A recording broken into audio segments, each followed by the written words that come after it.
Hi souls, എല്ലാവരും സുഖമായിട്ടിരിക്കുകയാണെന്ന് വിശ്വസിക്കുന്നു. ഈ വീഡിയോ എന്ന് പറഞ്ഞാൽ മുന്നേ ഞാനൊരു ടിൻ ഫ്ലെയിം ജേണിയുടെ ഒരു വീഡിയോ ചെയ്തിട്ടുണ്ടായിരുന്നു. അതിന്റെ കണ്ടിന്യൂഷൻ പാർട്ടാണ് കേട്ടോ ഇത്. അപ്പൊ ആ വീഡിയോ കണ്ടിട്ട് വരുന്നവരാണ് നിങ്ങളെങ്കിൽ അവരോട് എനിക്ക് വലിയൊരു നന്ദിയാണ് പറയാനുള്ളത്.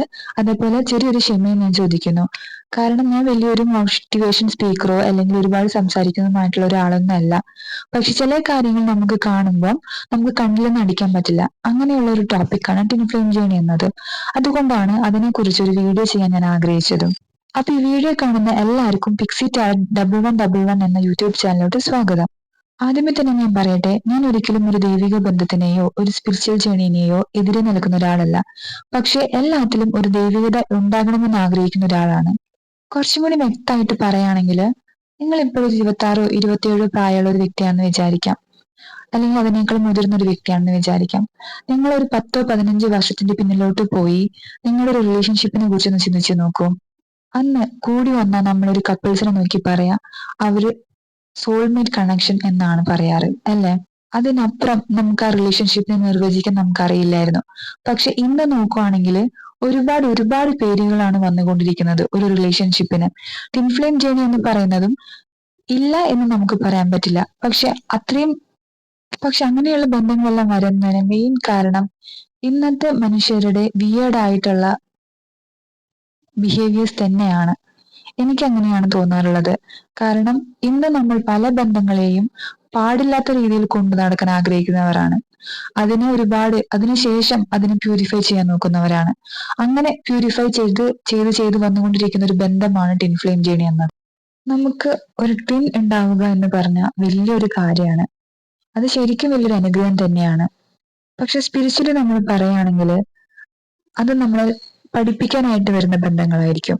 ലെസൺസ് ആയിരിക്കും അവരെപ്പോഴും നമുക്ക് തരുന്നത്. പക്ഷെ അതൊന്നും തിരിച്ചറിയാതെയാണ് നമ്മളെപ്പോഴും ഇതെന്റെ ട്വിൻ ഫ്ലെയിം കണക്ഷൻ ആണ്, എന്റെ ട്വിൻ ഫ്ലെയിം ജേണിയാണ് എന്ന് പറഞ്ഞു പോയിക്കൊണ്ടേയിരിക്കുന്നത്. ഞാൻ നോട്ട് ചെയ്ത കാര്യമാണ്. നമുക്ക് ഒരുപാട് പേരായിട്ട് കണക്റ്റഡ് ഉണ്ടായിരിക്കാം. അതായത് ഒരുപാട് റിലേഷൻഷിപ്പ് ഉണ്ടായിരിക്കാം, കഴിഞ്ഞിട്ടുണ്ടായിരിക്കാം. നമ്മുടെ real counter part tin flame വരുമ്പോഴാണ് നമ്മുടെ ആ ഒരു വെർജിനിറ്റി, അതായത് അവരായിട്ടുള്ള ബന്ധത്തിലൂടെയാണ് നമ്മുടെ സ്പിരിച്വൽ വെർജിനിറ്റി സംതിങ് അത് കട്ടായി പോകുന്നത്. അപ്പോഴാണ് നശിക്കുന്നത് എന്നൊക്കെയാണ് പറയുന്നത് കേൾക്കുന്നത്.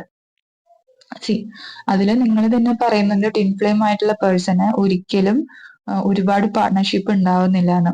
അതായത് കാരണം അവരത്രയും ജെന്യൂൻ ആയിരിക്കും ആ ഒരു കണക്ഷനോട് കൂടി. അതേപോലെ ആ പേഴ്സണ് വേറെ ആരായിട്ടും കണക്ട് ചെയ്യാൻ അത്ര പറ്റില്ല. അതാണ് അവർ ഒരു പേഴ്സണിന് വേണ്ടി മാത്രം വെയിറ്റ് ചെയ്ത് നിന്നിട്ട് അവർക്ക് ഒരുപാട് റിലേഷൻഷിപ്പും കാര്യങ്ങളൊന്നും ഉണ്ടാവില്ല. അത് മുന്നേ ഉണ്ടായിട്ടുണ്ടെങ്കിൽ അവർ പഠിച്ച് വന്നേനെ. അപ്പൊ അതില്ലാത്തത് കൊണ്ടാണ് ഈ ടിൻ ഫ്ലെയിം വരുമ്പോൾ മാത്രം അവർക്ക് ചേഞ്ചസ് വരുന്നത്. അപ്പൊ അങ്ങനെയുള്ള ഒരു കണക്ഷൻ വെച്ച് പറയുമ്പോൾ എങ്ങനെയാണ് നമുക്ക് ഒരുപാട് റിലേഷൻഷിപ്പ് വന്നിട്ട് അതിന്റെ ഇടയിൽ നമ്മൾ ടിൻ ഫ്ലെയിം കണ്ടുപിടിക്കുന്നത്? സോൾമേറ്റ് കണക്ഷൻ സംഭവിക്കാം. കാരണം സോൾമേറ്റ് കണക്ഷൻ പറഞ്ഞല്ലോ, അത് ഇത്ര ബുദ്ധിമുട്ടൊന്നുമില്ല. നമ്മൾക്ക് നമ്മുടെ ഒരേ വേവ് ലെങ്തിൽ ഒരേ ഫ്രീക്വൻസിയിൽ പോകുന്ന ഒരാളെ കാണുമ്പോൾ നമ്മുടെ സോൾമേറ്റ് കണക്ഷൻ ആണ്. അതിപ്പോ നമ്മുടെ അച്ഛനായിരിക്കാം, മമ്മിയായിരിക്കും, നല്ലൊരു ഫ്രണ്ട്ലി വൈബ് കിട്ടുന്നുണ്ടെങ്കിൽ അതൊക്കെ നമ്മുടെ സോൾമേറ്റ് കണക്ഷൻ ആണ്. സോൾമേറ്റ് അതായത് നമ്മുടെ ആത്മാവിനൊപ്പം നിൽക്കാൻ പറ്റുന്ന ഒരു കണക്ഷൻ വരുമ്പോഴാണ് അത് സോൾമേറ്റ് കണക്ഷൻ ആവുന്നത്. അതിനുശേഷം പിന്നെയും കുറെ പേര് പറയുന്നത് വെച്ചിട്ടുണ്ടെങ്കിൽ ഞാനും എൻ്റെ വൈഫ് അല്ലെങ്കിൽ ഹസ്ബൻഡ് ആയിട്ട് വലിയ ചേർച്ചയും കാര്യങ്ങളൊന്നുമില്ല. പക്ഷെ ഒരുപാട് സ്ട്രഗിൾ ഉണ്ട്. ആ ടൈമിലാണ് എൻ്റെ ലൈഫിലോട്ട് എൻ്റെ ടിൻ ഫ്ലെയിം ഞാൻ മീറ്റ് ചെയ്യുന്നത്. ഓക്കെ, അല്ലെങ്കിൽ എൻ്റെ സോൾമേറ്റിനെ എനിക്ക് കണക്ട് ആവുന്നത്. അപ്പം ഇവര് പറയുന്നതിൽ ഒരു അർത്ഥം എന്ന് പറഞ്ഞിട്ടുണ്ടെങ്കിൽ എനിക്ക് മനസ്സിലാവുന്നത് നമ്മള് പച്ചയ്ക്ക് പല കാര്യങ്ങളും നമുക്ക് പറയാൻ പറ്റില്ല. എന്നാലും പല അവീതങ്ങളും നമ്മൾ എന്താക്കാണ്, പ്യൂരിഫൈ ചെയ്യാണ്. അല്ലെ?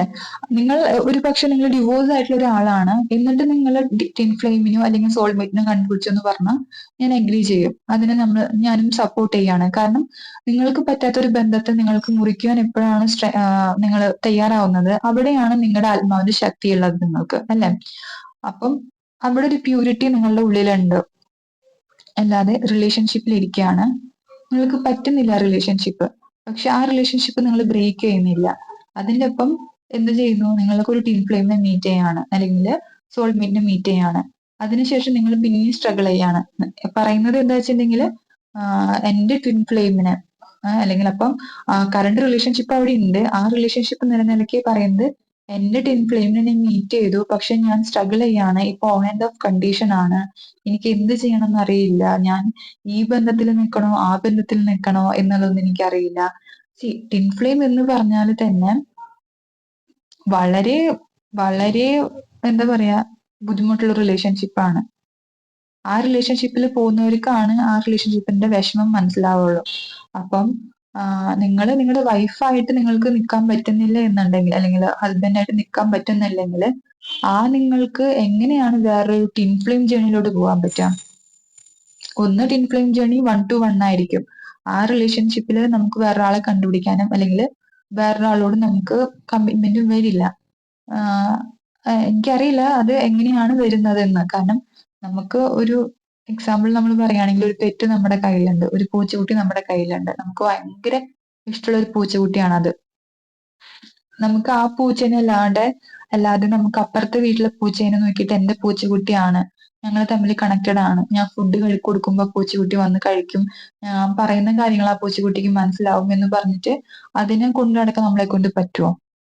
അല്ലേ? അപ്പൊ നമ്മുടെ പൂച്ചേനെ എന്താ പറയാ, ഒരു പേരിട്ട് നമ്മൾ ഓമനിച്ച് വളർത്തി അതിനെ തൊടുമ്പോ അല്ലെങ്കിൽ മറ്റൊരാൾ തൊടുമ്പോ നമുക്കുണ്ടാകുന്ന ഒരു വിഷമവും കാര്യങ്ങളൊക്കെ ഉണ്ട്. അല്ലെങ്കിൽ ആ പൂച്ചക്കുട്ടി നമ്മളോട് അനങ്ങാതിരിക്കുമ്പോൾ നമുക്കുണ്ടാവുന്ന, അല്ലെങ്കിൽ റെസ്പോണ്ട് ചെയ്യാണ്ടിരിക്കുമ്പോൾ ഒരു പെയിൻ ഉണ്ട്. ആ ഒരു പെയിനിലോട്ട് വേറെ എത്ര പൂച്ചകൾ അടുത്ത് വന്നാലും നമുക്കത് ഫീൽ ചെയ്യില്ല. അതെല്ലാം വന്നു പോകുന്നു, അത്രമാത്രം നമുക്ക് ഫീൽ ചെയ്യുള്ളൂ. പിന്നെ ചിലർക്ക് എല്ലാ പെറ്റ്സും ഒരേപോലെയാണ്. ഓക്കെ, അവിടെ ഇമോഷണൽ കമ്മിറ്റ്മെന്റ്സ് ഇല്ല. ഏത് പെറ്റ്സ് വന്നാലും അവർക്ക് ഒരേപോലെയാണ്. പക്ഷെ അതിനല്ല നമ്മൾ ടിൻ ഫ്ലെയിം എന്ന് പറയുന്നത്. അപ്പൊ ടിൻ ഫ്ലെയിം എന്ന് പറഞ്ഞിട്ടുണ്ടെങ്കിൽ നല്ല രീതിക്ക് ട്രൂത്ത്, ആ ഒരു കണക്ഷൻ, ആ ഒരു ബോണ്ടിങ് നമുക്ക് അവരോട് മാത്രമാണ് തോന്നുന്നത്. അങ്ങനത്തെ വ്യക്തികളിലാണ് ടിൻ ഫ്ലെയിം വരുന്നു. അതായത് ഞാൻ മനസ്സിലാക്കിയെടുത്തോളം അങ്ങനത്തെ ഒരു ആൾക്കാരിലാണ് ടിൻ ഫ്ലെയിം ആയിട്ട് വരുന്നത്. അപ്പം ബാക്കി എല്ലാതും പറഞ്ഞാൽ അത് അവിഹിതങ്ങൾ തന്നെയാണ്. പിന്നെന്താ കാര്യം, നമ്മുടെ ലൈഫിൽ നമുക്ക് ഓക്കെ എന്നുള്ള ആൾക്കാരുടെ ഒപ്പം നമ്മൾ വെയിറ്റ് ചെയ്യുക. ഐ മീൻ അവർക്ക് വേണ്ടിയിട്ട് നമ്മൾ വെയിറ്റ് ചെയ്യുക, അവരുടെ കാര്യങ്ങൾ ചെയ്തു കൊടുക്കുക, അവരോട് ട്രൂ ആയിട്ട് ഇരിക്കുക. അപ്പം നമ്മൾ ടിൻ ഫ്ലെയിം ജേണി ആണെങ്കിൽ കൂടി നമ്മുടെ ലൈഫിൽ വേറൊരാൾ വന്നില്ലെങ്കിൽ കൂടി നമ്മൾക്ക് ഒരു സാറ്റിസ്ഫാക്ഷനും സമാധാനവും സന്തോഷം ഉണ്ടാവും ലൈഫിൽ. ഇല്ല, ഒരുപാട് പേര് ലൈഫിൽ വന്നിട്ട് ആള് മനസ്സിലാവുന്നില്ല, എന്നെ എന്താ ചെയ്യണമെന്ന് മനസ്സിലാവുന്നില്ല, എനിക്ക് എന്താ വരണമെന്ന് എനിക്ക് മനസ്സിലാവുന്നില്ല എന്ന് പോകുന്നതിനേക്കാളും ബെറ്റർ ഒരു റിലേഷൻഷിപ്പിൽ ഹാപ്പി ആയിട്ടിരിക്കാന്നാണ്. പിന്നെ കറണ്ട് റിലേഷൻഷിപ്പിൽ ഇഷ്യൂസ് ഉണ്ടെങ്കിൽ ഏറ്റവും ബെറ്റർ സൊല്യൂഷൻ നമ്മൾ സംസാരിക്കുക എന്നാണ്. എന്നോട് റീഡിങ് എടുക്കുന്ന ആൾക്കാരാണെങ്കിലും എനിക്ക് പറയാനുള്ള കാര്യങ്ങള്, നമ്മള് എന്താ പറയാ, നമ്മൾക്ക് മാനുഷികമായിട്ട് നമ്മൾ ഒന്നും ചെയ്യണ്ട. നമുക്ക് ഇപ്പൊ നമ്മുടെ സഹജീവികൾ, അതായത് നമ്മള് ഒരുപാട് പെറ്റ്സും കാര്യങ്ങളും ഇഷ്ടപ്പെടുന്ന ആൾക്കാരാണ്. അങ്ങനത്തെ കാര്യങ്ങളും അവരൊക്കെ അംഗീകരിക്കാനും അവരൊക്കെ നമ്മൾക്ക് ഇണക്കി നമ്മുടെ കൂടെ കൂട്ടാനും പറ്റുന്ന ഒരാളാണെങ്കിൽ നമ്മുടെ കൂടെയുള്ള ആൾക്കാരോട് നമുക്ക് സംസാരിക്കുന്നതിനും അവരെ ഒരുമിച്ച് കൊണ്ടുപോകുന്നതിനും നമുക്ക് പറ്റില്ല എന്ന് തോന്നുന്നത് എങ്ങനെയാണ്? അതും നമ്മളെ വിശ്വസിച്ച് നമ്മുടെ കൂടെ ഇറങ്ങി വന്ന ഒരു പാർട്ണറാണ്, അല്ലെ? അപ്പം കാര്യങ്ങൾ എന്തെങ്കിലും ഉണ്ടെങ്കിൽ നിങ്ങൾ പറഞ്ഞ് മനസ്സിലാക്കിയിട്ട് അത് മുന്നോട്ട് കൊണ്ടുപോകാൻ പോവുക. അതിൽ ഈഗോസും കാര്യങ്ങളൊക്കെ ഉണ്ടെങ്കിൽ അത് അവോയ്ഡ് ചെയ്യുക. കാരണം ലൈഫ് ഷോർട്ടാണ്. നമ്മൾ ഇന്ന് വിചാരിച്ച കാര്യങ്ങള് ഇപ്പൊ ഇന്ന് നടക്കാണ്ട് ഒരു 10 വർഷം കഴിഞ്ഞ് അത് നടക്കുമ്പോൾ അറിയാലോ ഇപ്പൊ അതിന്റെ ഡെപ്ത് എന്തോരം ഉണ്ടായിരിക്കും. അല്ലെങ്കിൽ നമ്മളുടെ വികാരങ്ങൾക്ക്, നമ്മളുടെ പല കാര്യങ്ങൾക്കും മാറ്റം വരാണ്. നമ്മൾ ഇന്ന് കാണുന്ന ആരും നമുക്ക് നാളെ ചുറ്റും ഉണ്ടാവില്ല. അപ്പം നിങ്ങൾക്ക് പറ്റാത്ത റിലേഷൻഷിപ്പ് ആണെങ്കിൽ നിങ്ങൾ അപ്പൊ തന്നെ നോ പറഞ്ഞിട്ട് അതിൽ നിന്ന് എക്സിറ്റ് അടിക്കാൻ നോക്കുക. നിങ്ങൾക്ക് ടിൻ ഫ്ലെയിമിലൂടെ പോകണമെന്ന് ഒരു നിർബന്ധവും. കാരണം അത് ഭയങ്കര ബുദ്ധിമുട്ടാണ്, ഞാൻ അറിഞ്ഞെടുത്തോളം. പിന്നെ മനസ്സിലാക്കാം, നമ്മുടെ ലൈഫിൽ വരുന്നത് നല്ലൊരു വ്യക്തിയാണെങ്കിൽ അതൊക്കെ ലൈഫ് ലോങ് ഉണ്ടാവും. ആൻഡ് നമ്മുടെ ലൈഫിൽ ഇല്ലാത്ത ഒരാളാണെങ്കിൽ അത് കാർമിക് തന്നെയാണ്. അതായത് നമ്മൾ അനുഭവിക്കേണ്ട വരും നമ്മുടെ ലൈഫിൽ നല്ലൊരാൾ വന്നിട്ടില്ലെങ്കിൽ. അപ്പൊ നല്ലൊരു വ്യക്തിയെ കണ്ടുപിടിക്കാൻ നമുക്ക് സാധിക്കണം, അല്ലെ? അപ്പൊ അങ്ങനത്തെയുള്ള കാര്യങ്ങളിലോട്ട് നമ്മൾ കോൺസെൻട്രേറ്റ് ചെയ്യുന്നതായിരിക്കും ബെറ്റർ. അപ്പം ഞാൻ പറഞ്ഞത് എത്രത്തോളം മീൻസ് ഞാനിത് ലഘൂകരിച്ച്, അതായത് എനിക്ക് ഇത്രയും ടിൻ ഫ്ലെയിം ജേണി, അതാണ് ഇതാണ്, divine masculine, divine and feminine, running, chasing എന്നുള്ള കാര്യങ്ങളൊക്കെ കേൾക്കുമ്പം എനിക്ക് ഫീൽ ചെയ്ത കാര്യങ്ങൾ ഇത്രയാണ്. അപ്പൊ നിങ്ങൾക്ക് ഇങ്ങനെ എനിക്ക് വന്നൊരു സെൻസ് ഇതാണ്, അതായത് എല്ലാവരിലും ദൈവമുണ്ട്, ദൈവാംശമുണ്ട്. നമ്മുടെ ലൈഫിലേക്ക് നല്ലത് വന്നിട്ടുണ്ടെങ്കിൽ നമ്മൾ നല്ലതാണെങ്കിൽ നമ്മൾ ആ പേഴ്സണിന് വേണ്ടി വെയിറ്റ് ചെയ്യും, അല്ലെ? അപ്പൊ അത് ചേസിങ്ങിലോട്ട് വരാണ് ആ പേഴ്സണിന് വേണ്ടി വെയിറ്റ് ചെയ്യുമ്പോൾ. അപ്പൊ അങ്ങനത്തെ കാര്യങ്ങളൊക്കെ ഒഴിവാക്കിയിട്ട് നല്ലൊരു പേഴ്സൺ വരാൻ വേണ്ടിയിട്ട് നമ്മൾ സ്പിരിച്വലി ഗ്രോ ആവാം. അപ്പൊ നല്ലത് ലൈഫിൽ സംഭവിക്കും. അപ്പൊ ഇതിനെ നിങ്ങൾക്ക് അഭിപ്രായം എന്താണെങ്കിലും നിങ്ങൾ ഇതിന് യോജിക്കുന്നുണ്ടെങ്കിൽ നിങ്ങൾ അതിനെ കമന്റ് ഒന്ന് പറഞ്ഞാൽ എനിക്ക് കുറച്ച് ഉപകാരമായിരിക്കും. കാരണം നിങ്ങൾ അത്രത്തോളം ഈ കാര്യത്തിൽ വിശ്വസിക്കുന്നുണ്ട് എന്ന് നമുക്കറിയാൻ പറ്റൂല. അത്രയേ ഉള്ളൂ. Thank you.